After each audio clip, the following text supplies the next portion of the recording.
Manguma Express Padumas Media ipapo kuti ta Andrew Neshamba Tando and Opa Peter Msara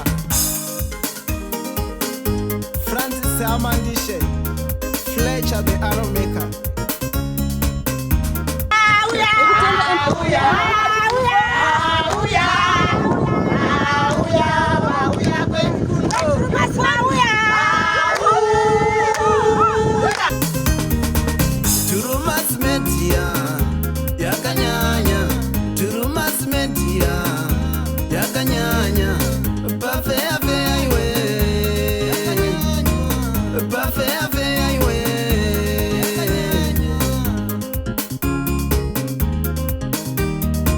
Hongu zuro payaka takakuratidzai vamwe vaiti ngozi vamwe vachiti haisi ngozi.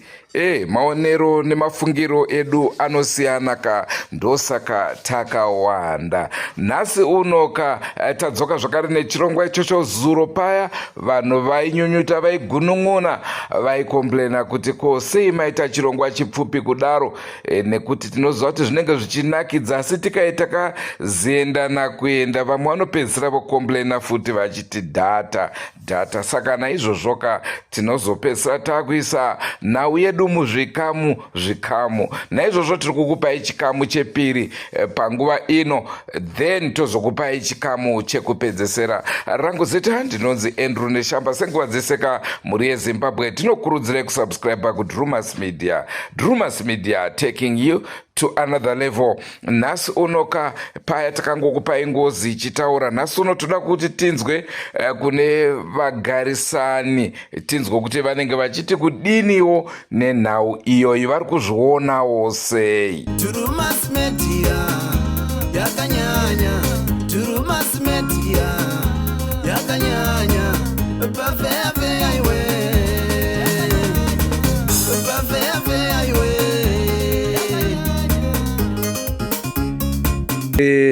Baba, tauya pamba penyu, zvakamira sei? Chii chiri kunetsa? Chiri kunetsa kuti mwana uyu koye achirwara, takashaya kuti chii, kuenda kuchipatara hospitari wese zvazodaro manje kwaitora mwana waibva abuda. Chimbonyarara sawira, tida kunzwanana kunoku. Zvadaro kwakuenda kuchipatara mapuraivheti kubhisa zvazodaro manje vatatora wechechi ndokuya ndokubusa muti wakabuda kuti ngozi ndochi sandi haniswe ngozi bali ndabuda ndakaurayiwa ndondobusa handisina simba, saka inini ndauda kundokunosa vanhu vangu. Ndonyaya yacho, ndopakatangira nyaya yacho. Mwana wangu akarwara ane 4 years achirwara. Takatanga kuenda kumakliniki tichifunga kuti zvimwe zvinhu zviri pari nani. Tikabva tikaenda kujenerali yakati UTI, nekuti airasa mvura pese pese, achitsva mumwiri wake, mukanwa muchioma. Tikafunga kuti zvimwe kumajenerali ndo kwatingabate chirwere. Vachibva kuti UIT. Vakarapa UIT iyoyo, asi haina kupera. Marapiro eunyanzvi. Wachibva wati tuwaziseya wamwe wakati aiwa endai kumaprivate.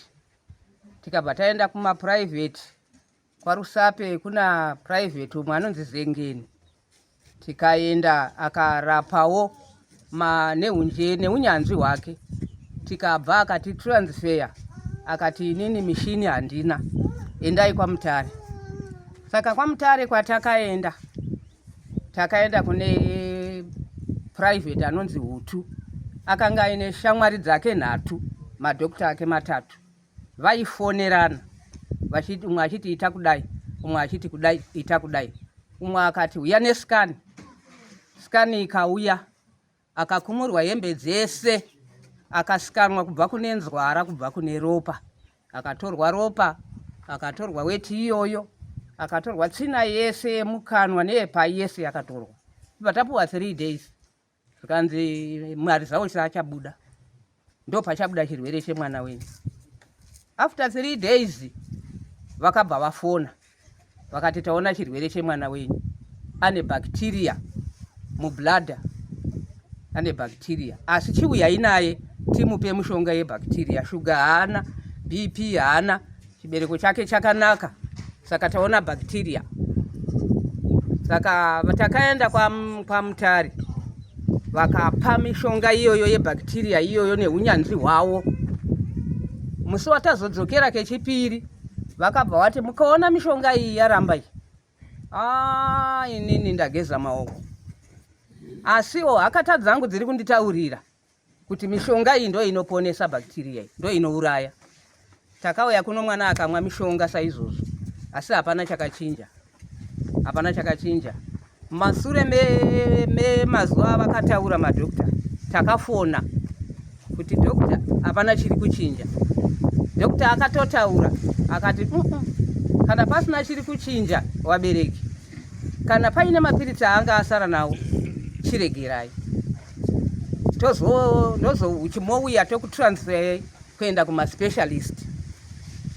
Saka takanga tamirira kuti tochienda here kumaspecialist, kubva nguva yese clinic negeneral neprivate zvaramba. Saka specialist ichazotangira pano. Tiri kukweshana kudaro, tiri kukweshana nemazwi iwayo, ndo pakabva pabuda izvi, ndo pakabva pabuda izvi atakuona. Saka tichi zvakuoneka zvinezvi ari kuti ndiani uyezve munhu iye munomuziva here akafa zvarini? Mwana wedu mukomana ainzi Emmanuel akafa 2014. Kana ndisingakanganisi takatomuiga musi wa 17, akafa musi wa 12. Tikamuiga musi wa 17 Oktoba, mwana wedu womukomana anonzi Emmanuel. Saka ndiye akubuda apa achiti baba namai ndauya ndakaurayiwa ini, asi ndiri kudzingwa kune vanhu vakandiuraya. Saka ndiri kudawo simba rekuti ndidzokere kundorwisa mhosva yangu. Ndisati ndaurayiwa nevanhu vakandipedzisa, pane wakandisimudzira mhepo. Zvese izvi ndo zvaari kungotaurawo, hazvisi kuchinja nezvaataura nhasi. Saka ndo zviripo, ndo zvatiri kuona. Saka madaidzwa imi kuti mutibatsirewo nawiri pana. Muri yeZimbabwe isusu takadedzwawo tiri muzukuru wedu uyu akaurayiwa anonzi Emmanuel. Takatouya pano panhamo pake tikafunga kuti pada kupondwa zvangoperawo, takadaidzwa pano kunzi mwana ari kurwara. Murume wangu ndobva akwira kubva kuHwedza, ndobva auya pano. Achisvika pano ndo musi wakatanga kubuda achitaura kuti ndakaurayiwa. Ndobva ndafonerwa ini semudzimai kuti mbuya, ndiri kuda mbuya wauye pano. Zveshuwa ndakamuka ndikakwira ndikauya pano marimwe zuro. Ndichingosvika akatanga kutaura kuti ndakaurayiwa, asi vanhu vakandiuraya vatatu. Mukati mehutatu hwavo mune baba munini wavo, baba mukuru erika kuti baba munini wavo, koita tete vedu hanzi varimo munyaya dzacho, tete vakatoshaika, koita vamwewo panext futi. Pana tete vakashaika vari kunzi pavakazofa vakasiya wataura kune hanzvadzi yavo kuti ndakashanda basa yakafa hafa. Saka sekuru vakataurirwawo zvekuvada pano kuti nditaure zvandiri kuda, vakanyararirei vachitaurwa nehanzvadzi yavo, nekuti hanzvadzi yakatoenda yakachena, vaifanirwa kunge vakataura kuti ndakaurayiwa. Saka ivo vakanyarara nenyaya. Saka ndo zvatiri nazvo. Manheru hatina kurara vana veZimbabwe, takarara takagara achingotaura kuti ndakaurayiwa, asi ndiri kutsipikwa 11 years, ndakatsipikwa kunzi ndisamuke ndiuraye hanzvadzi yangu iBarbara. Saka ndauya kuti ndizorwisa hondo dzangu, asi ndiri kupiswa kuti ndisadzokere ndisanorwise hondo. Saka ndiri kudawo simba rekuti ndinorwisa pandakaurayiwa nevanhu vakandigara dare, asi ndinoda mombe dzicharipwa nevanhu ikwavo. Akauraya ari kunzi anofanirwa kuripa mombe 30. Ava vamwewo vamwe vacho vakagara dare hanzi vane mombe dzavo dzavo, tichataura futi ipapo, haana kuzenga adudza. Ndo zviri pano vanhu muri yeZimbabwe. Muri yeZimbabwe tiri pano. Iyi hanzvadzi yangu yakashaika. Iyi hanzvadzi yangu takarwadziwa, ashaika kudaro, akaita zvekupondwa. Tikati pamwe kupondwawo ndezvimwewo, nekufamba kwenguva sisi wangu wakarwara, tikarapisa zvirwere tisingabatiki, tikare zvese zviramba, tichienda kuma tikamboendawo kuno kuvanhu tichifambira tichitaura zvisizvo.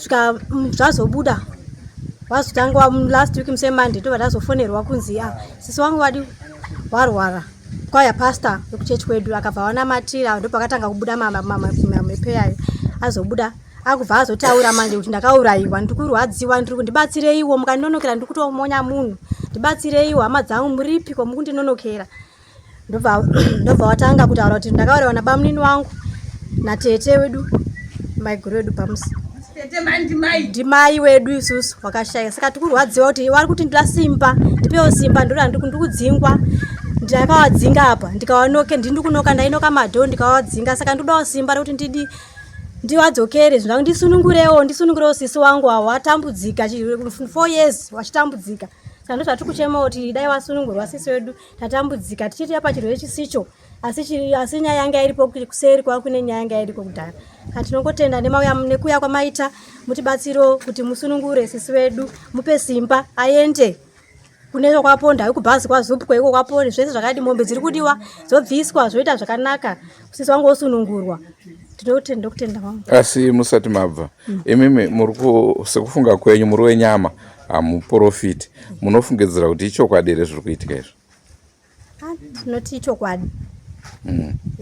Semuchifunga kudaro? Maitiro acho hazviri kuita nekuti kwese kwazviri kwatakamboenda zvakasingabudi mhepo dzibva dzangoendawo kuti munhu afe ipapo.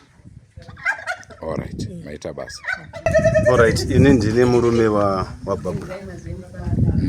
Mudzimai wangu. Saka mudzimai wangu ane 4 years achirwara. Nedambudziko. Handina hangu mashoko akanyanya kuwanda nditaure. But chandingangoda kutaura kuti vanhu vese vazive ndechekuti panorwara mukadzi panotaurwa zvakawanda zvokuti maprofita nedzinganga dzataenda pamwe aitoda kutondirusatisa natezvara pana vachitaurawo nemaonero avaita mazviona manje. Saka ndafara nhasi kuti kana mese nyika muchiona indachendurwa ina handina mose vane mukadzi wangu.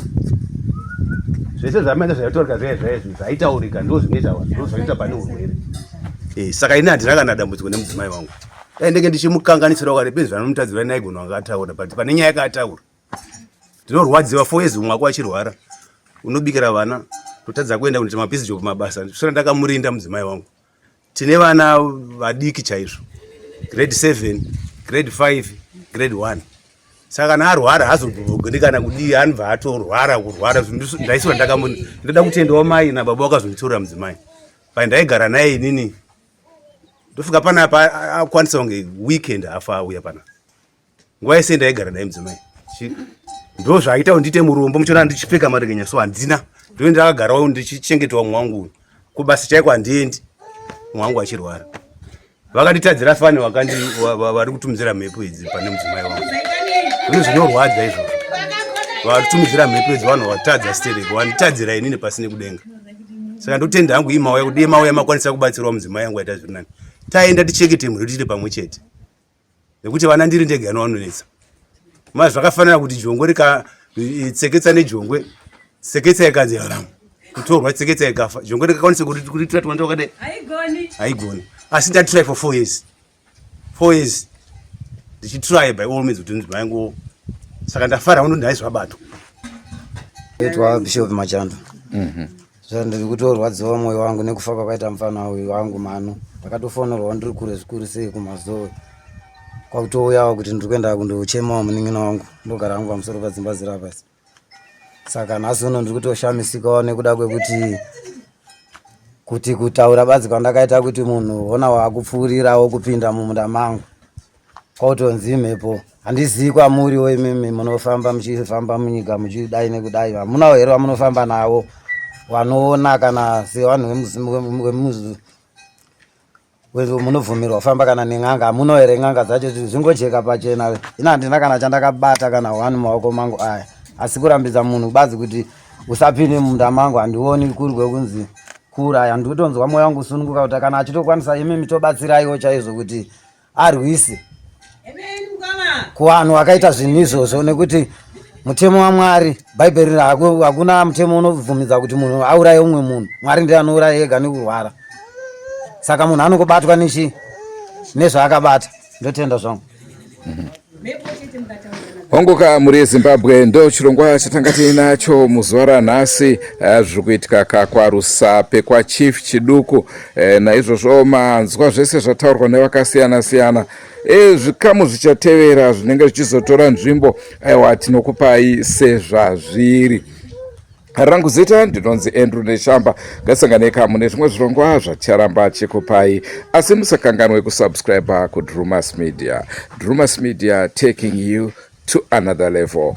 Malevels edu anyanyisa kuita engozi, anyanyisa kuita engozi. Naizvozvo ticharamba tichikupai nhau dzacho kuti mudzidze imimi kuti kana munhu angofa sehuko.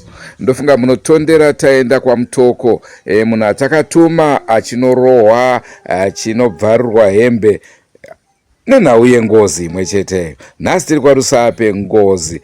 Kudharweni imba yakapwanywa, vanhu vakachera mumba vachitsvaga mapfupa, iri nhau yengozi.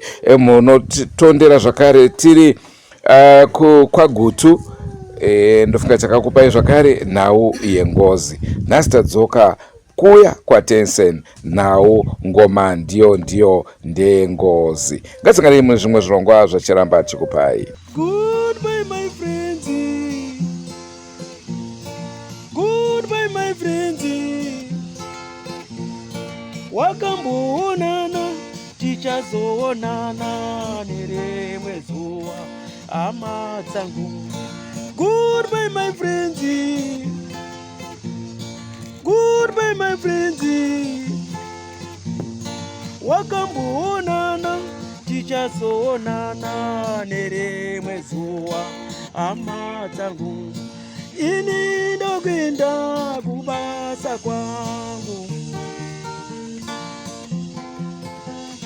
iwe makiwe mkaranga,